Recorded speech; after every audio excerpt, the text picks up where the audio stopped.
Hi, everyone, and welcome to the special simulcast, the Neil Hithy Show and Singularity podcast with our host, Gary Lyon Otto. Gary, we continue in season 3 to tackle these questions.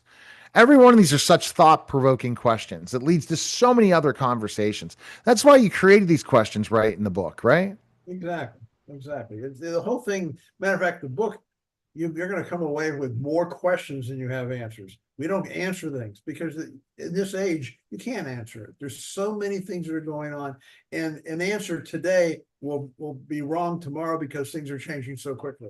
And so you can't. It's compounding at such a phenomenal rate. You can't keep up with it, but you can ask the questions. And I think you need to ask the questions if you are going to want to be relevant in this new world. 100%. And our question is, are we on the verge of being introduced to other life throughout the universe through our spiritual connections?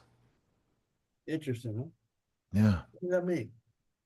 Oh, there's a lot of talk right now that we're being visited by all kinds of aliens through the spaceships and everything else. I don't believe that, by the way. I don't not physically, not like that, because you can't travel faster than the velocity of light in this universe.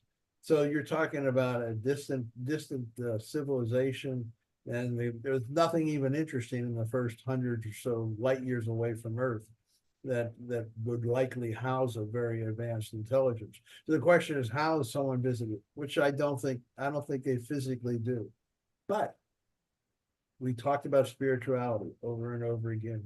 It exists. It's a reality. Spirituality is not limited by the velocity of light.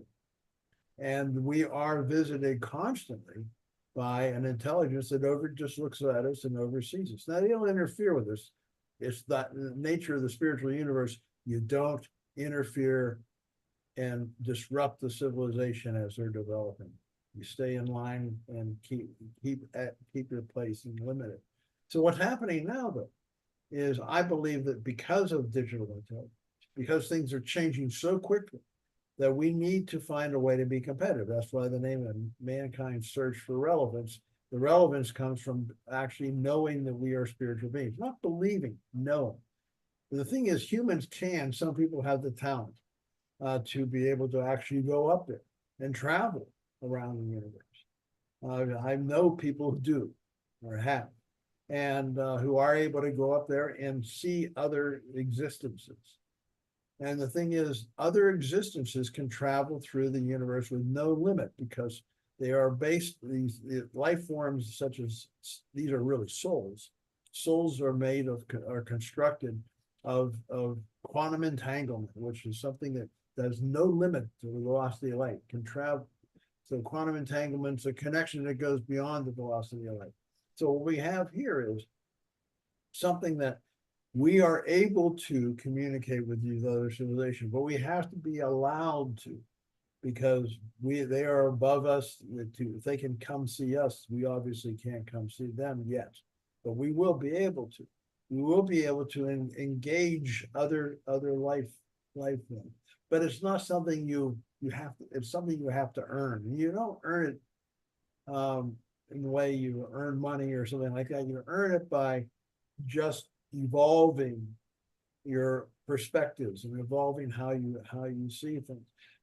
I work with it all the time. I wrote the biggest theory ever written, but I don't actually go up there I don't. Some people can go up there and actually travel around up there and see it.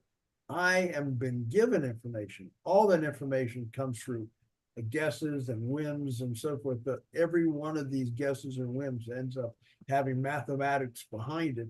That's why I know the theory of everything is correct, because it is not mine. It's been given to me.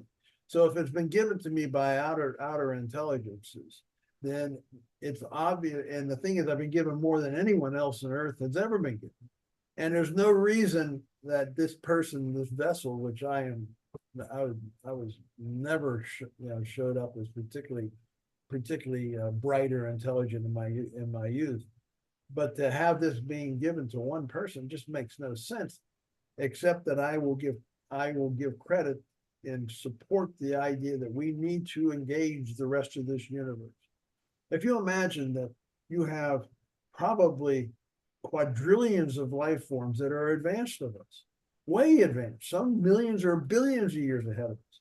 Can you imagine that these civilizations would be isolated to their little solar system if you can't go faster than the velocity of light?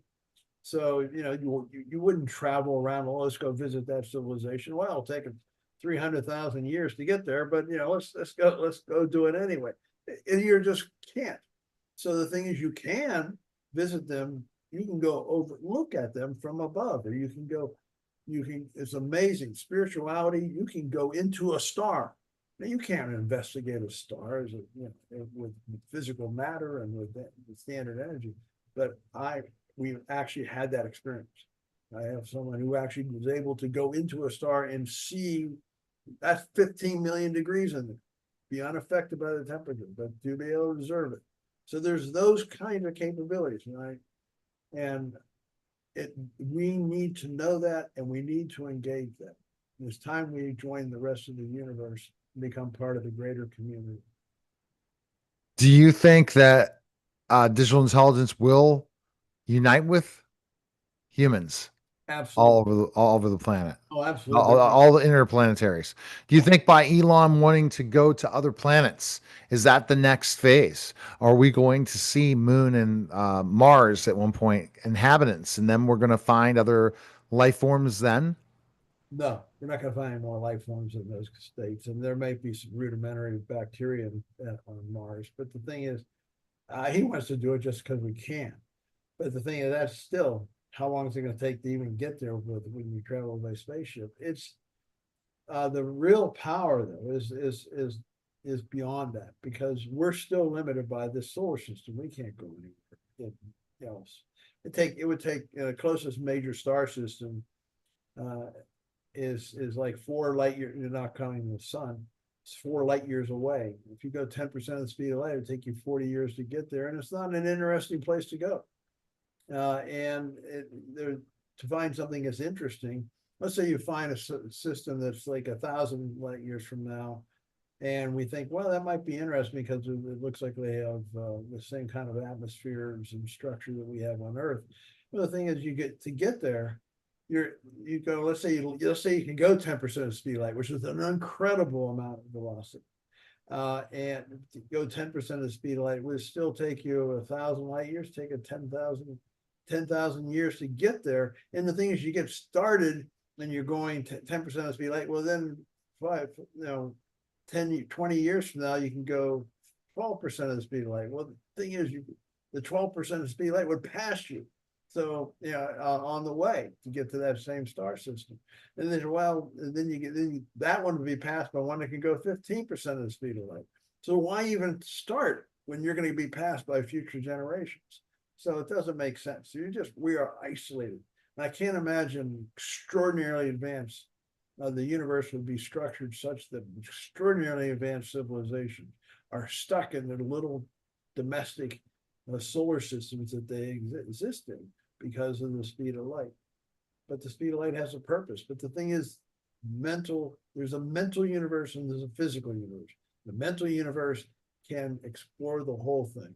We can think about something as far away as a distant star system. Just you wouldn't be able to, if the way the universe is structured, you wouldn't even be able to think about that if it wasn't allowed for by the physics of the universe. Well, it is allowed for because mind and thought don't have a speed limit. Okay. All right. Very interesting stuff. Go to GaryLyonOtto.net, purchase Singularity, Mankind Search for Relevance, and like and subscribe to the podcast. And lastly, purchase Gary's books at AbsolutePowerBooks.com. Appreciate it, Gary. Thank you, Neil. That was a special simulcast, Neil Haley Show on the Singularity Podcast.